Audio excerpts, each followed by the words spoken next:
Now it is section 9.3. Orthogonal projections are frequently used techniques in matrix algebra and numerical analysis. See the definition. W is a subspace of Rn. A vector z in Rn is said to be orthogonal to the subspace W if z dot W equals 0 for all W in the subspace. Once a vector z is orthogonal to every vector in W, then we say the vector z is orthogonal to the subspace. If we collect all such orthogonal vectors, then it is called orthogonal complement of W. And we are using the notation W perpendicular or simply W perp. Here, this is official definition. W perp is the collection of vectors z and which has a dot product 0 for all W in the subspace W. In this example, W is a plane passing through the origin in R3, and L is a line through the origin and perpendicular to the plane. If we choose any vector z from the line and W from the plane, then it must be orthogonal so that their dot product must be 0. Z, W, dot product is 0. And as a matter of fact, L line is the collection of all vectors that are perpendicular to the plane. And now W, this plane, is the collection of all vectors perpendicular to the line. So we say that here L is W perp, the line is perpendicular to the plane, and the plane is perpendicular to the line. Okay. W is a subspace of Rn, then vector x is in W perp. Okay. Now,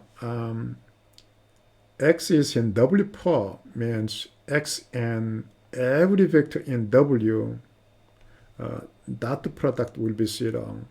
But we don't have to consider every vector in W. Once that is a set, and that spans W, which means that if we have a spanning set of the subspace W, then if x is orthogonal to every vector in the spanning set, then x is in the perp of the subspace. So rather than every vector in W, we may check the orthogonality along with only the vectors in the spanning set.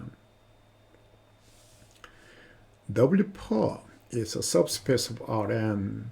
You can prove quite easily. To be a subspace, it must be closed under linear combinations. So that if you are choosing, for example, two vectors and U and V in arbitrary two vectors in W perp, that means that they're in the same as, U dot W equals 0 and V dot W equals 0 for every choice of W in the subspace, right? So from here, taking two scalars, the linear combination cu plus dv, and for that vector, the linear combination, we have to show that is in W pop. Now, to show this one, that is the target anyway. Now, we take a W from the subspace and then C U plus D V and arbitrary W. Then already we know that here U dot W is 0, V dot W is 0. Okay, if you expand, then U dot W, V dot W, these are 0, so it must be 0. That means this one is in W pop, right? So W pop must be a subspace of Rn.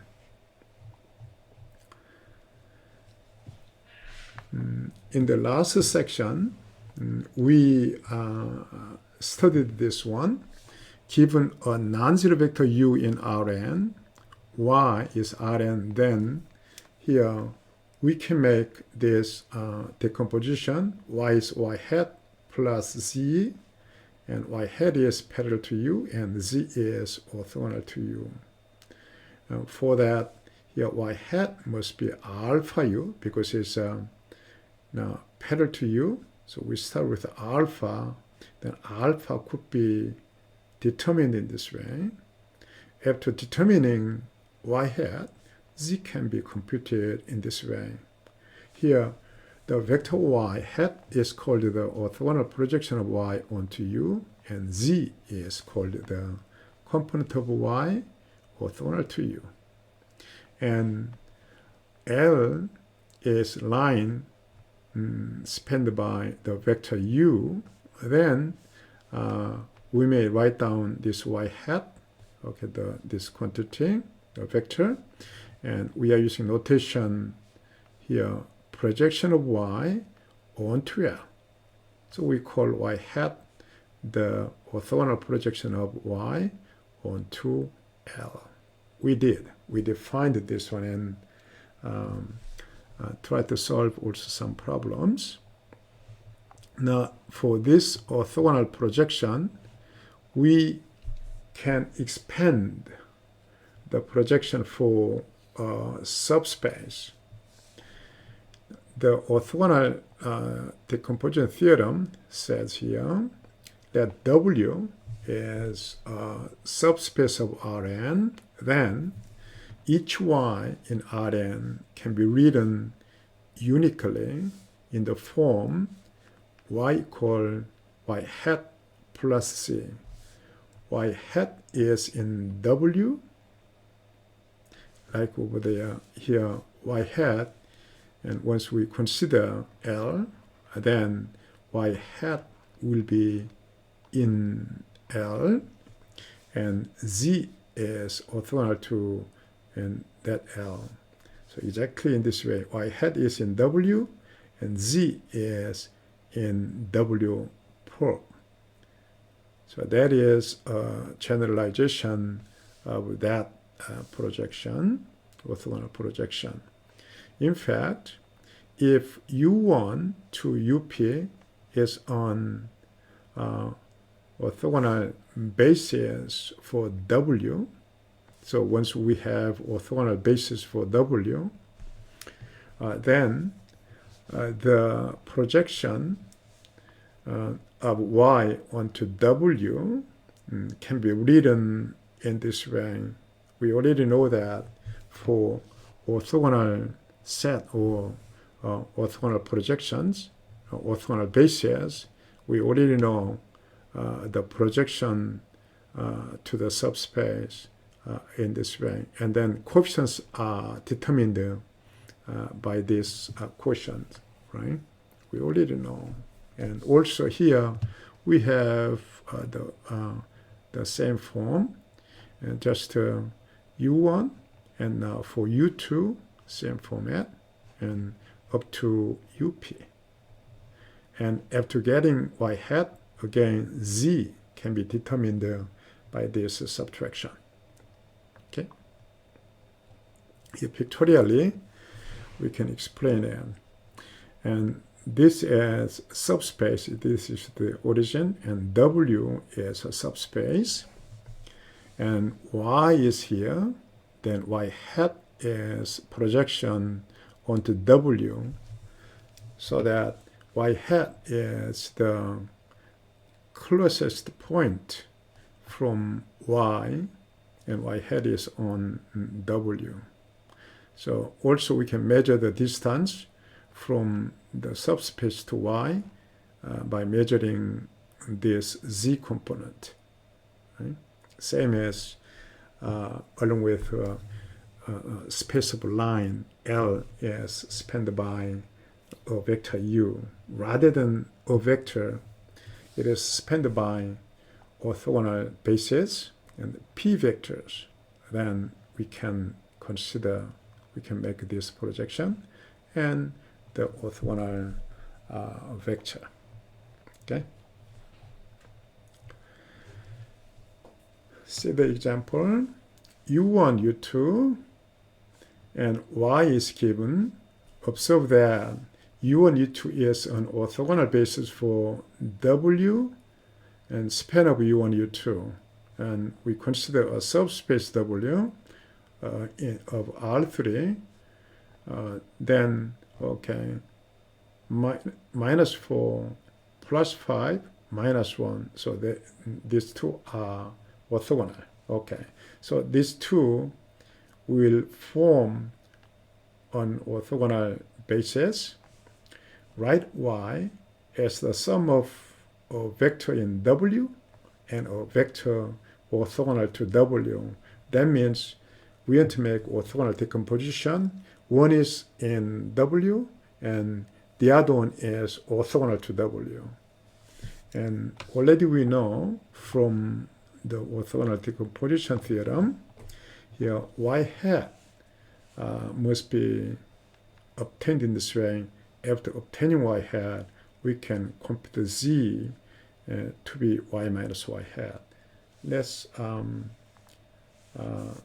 it. And then the distance will be norm of Z. Let's do it step by step. Part A. Now, we have to these values. So let's try to write down in this way. Y hat equal, that is alpha 1, U1, plus alpha 2, U2. That is alpha 2. Now, alpha 1 equal Y dot U1, Y dot U1 over U1 dot U1. Okay, let's try to get this dot product. Y dot U1, which is 2 and 10 minus 3. So 12 minus 3, so which is 9. U1 dot U1, that is 4, 25, and that is now, just a moment.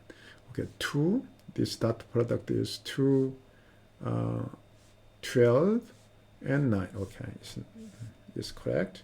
U1 dot U1, that is 4, 25, and 1, so it's a 30. Okay, so that is now, okay, it's not an integer value, but anyway, 3 over 10. Now alpha 2, which is Y dot U2 and U2 dot U2, Y dot U2, which is minus 2, plus 2, and 3. So that is 3. And U2 dot U2, that is 2, okay, 4 plus 1 plus 1, that is 6. So that is half. Right? So Y hat must be 3 over 10, and U1, okay, U1 is 2, 5, minus 1. Now that is half, and that is now minus 2 and 1 and 1. So we can compute here.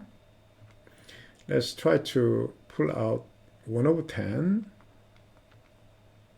Then there's 3 times 2, that's 5.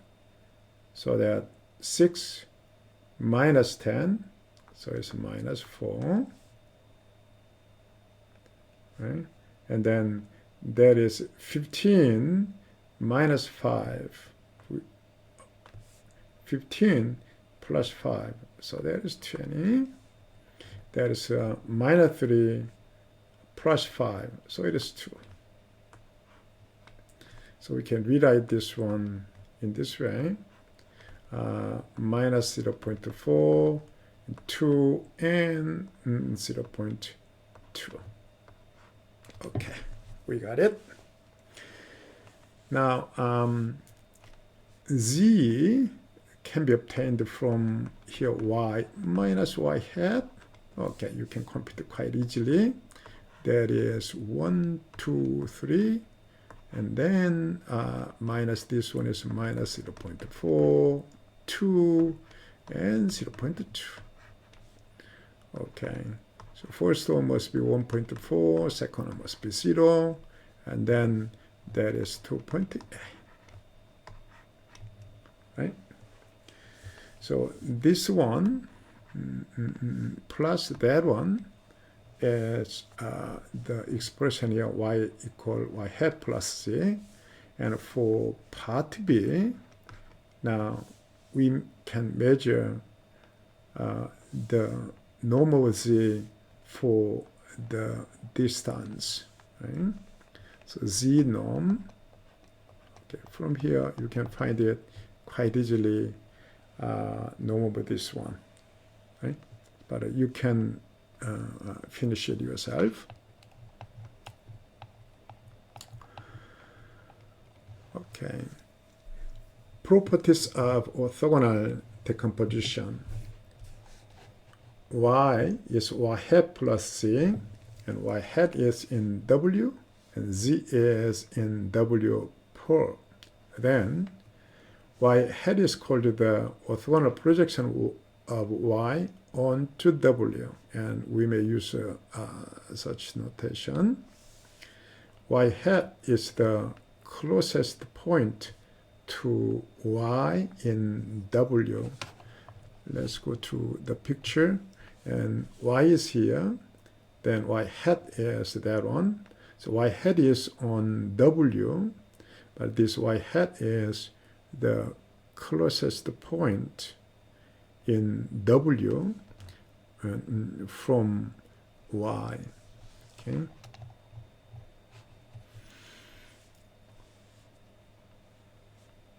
In this sense, we can say that mathematically y hat minus y hat norm is similar or equal to every in y minus v norm for all choices of v.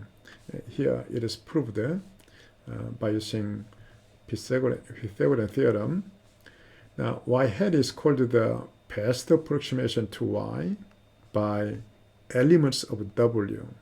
So y hat is the best approximation to y, and y hat is in W, the subspace. If y is in W, then its projection must be the same. Okay. Okay. For second part, we choose an arbitrary vector v from W, and y minus v, the right side, we start with the right side, y minus v can be written in this way: y minus y hat and y hat minus v. Okay. Now, y minus y hat is orthogonal to W, but y hat is in W, and v is in W, their combination is W. So y hat minus v is in W, but this one is in W pop. They are perpendicular. That means by using the Pythagorean theorem, we can say that this norm squared is same as this norm squared plus norm squared. That's exactly this one. Now, if we try to compare these two, then now along with this term is the same, and this is always non-negative, which means that this one is always larger than or equal to this one. That is exactly this one, right?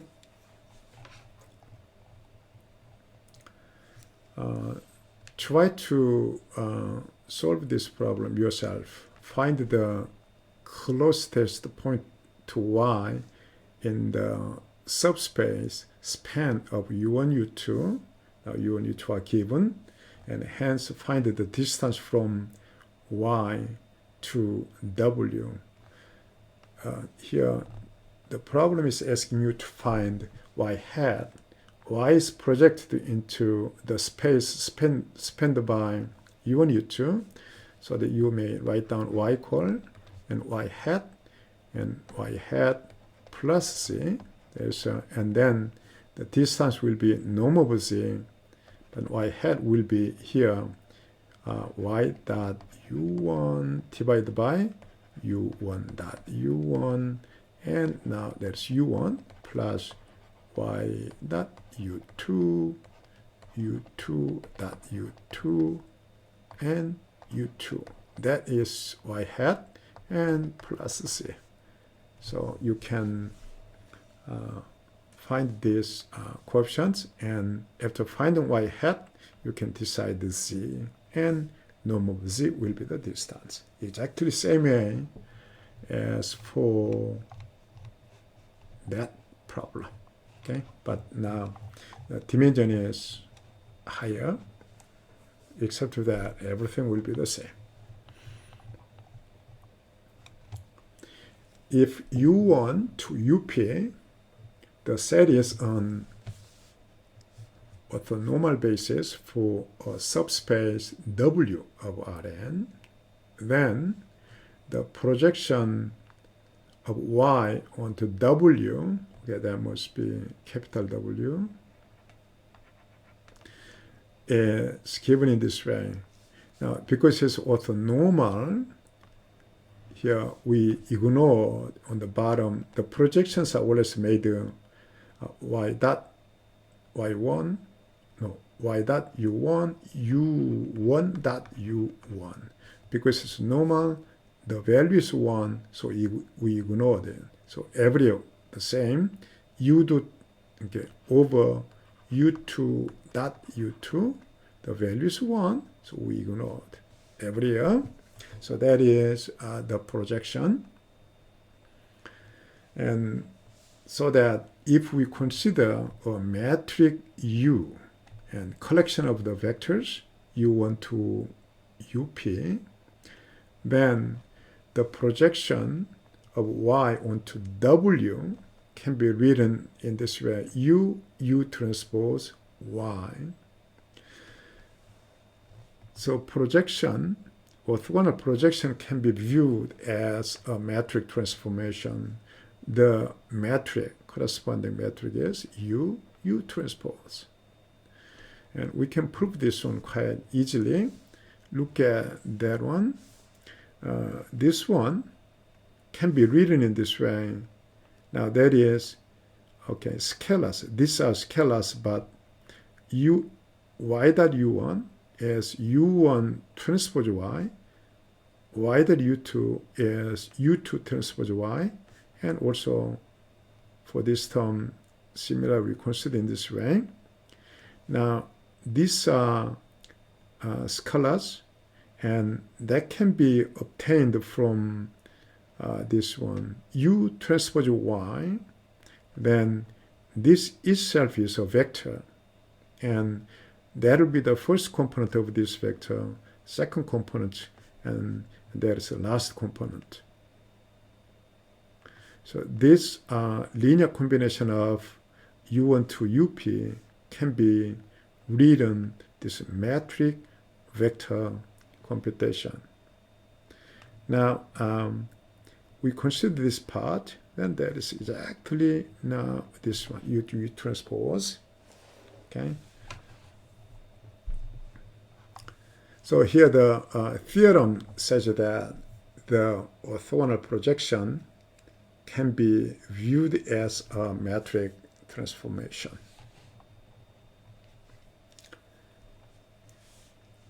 Now, y and u1 is given this as length 1. So if you try to measure the length, then it's length 1.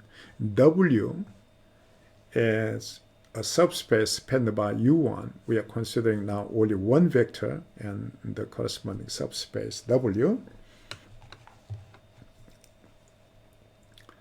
U is the 2 by 1 metric whose only column is u1. Then we try to compute the U transpose U and U transpose. Okay, let's do that. Here, part A. Now, U is this one, U1, the metric. We are considering now metric. So 1 over square root of 10 and minus 3 over square root of 10. That is now 2 by 1 metric. And from here, U transpose U is now, okay, that is 1 over square root of 10 minus 3 over square root of 10. And U itself is now 1 over square root of 10 minus 3 over square root of 10. That makes here 1 over 10 plus 9 over 10, so that it is 1. Now, how about U transpose? Okay.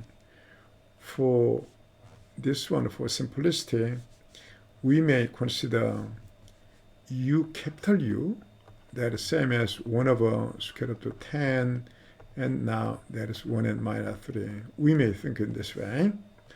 So that is 1 over square root of 10, and that is 1 and minus 3. And then again, it's transpose 1 over square root of 10. The scalar is the same. Now it's 1 minus 3. For these two scalar, we have 1 over 10. And then we have to make metric. That multiplication is 1. That multiplication is minus 3. That one is minus 3. And this multiplication is 9. Okay. That's U transpose.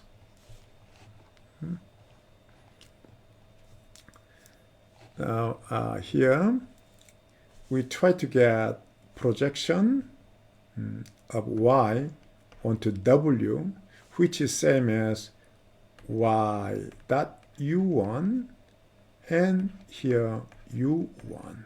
Right? Y dot u1 is y dot u1, that is 7 and minus 27, so that is a minus 20 over square root of 10, that is the dot product, and u1. u1 is now 1 over square root, okay, 1 over square root of 10, and that is 1 and minus 3. So we can simplify.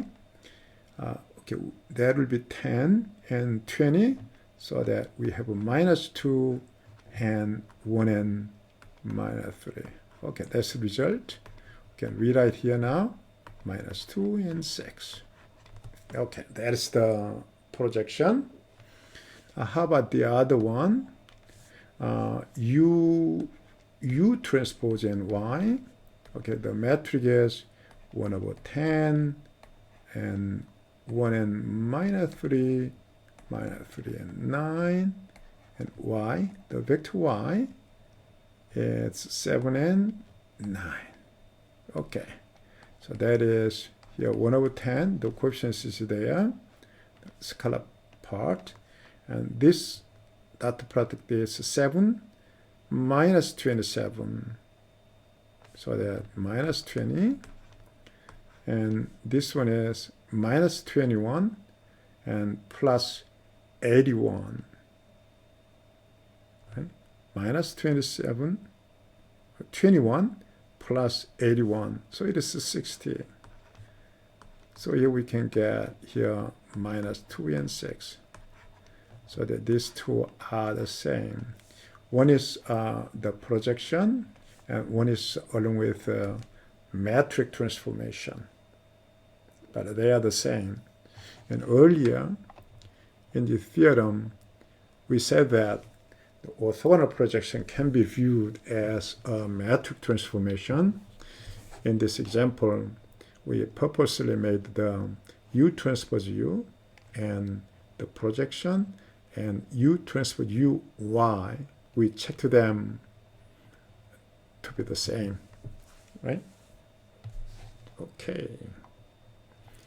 Okay, that's the end of the section. Thank you.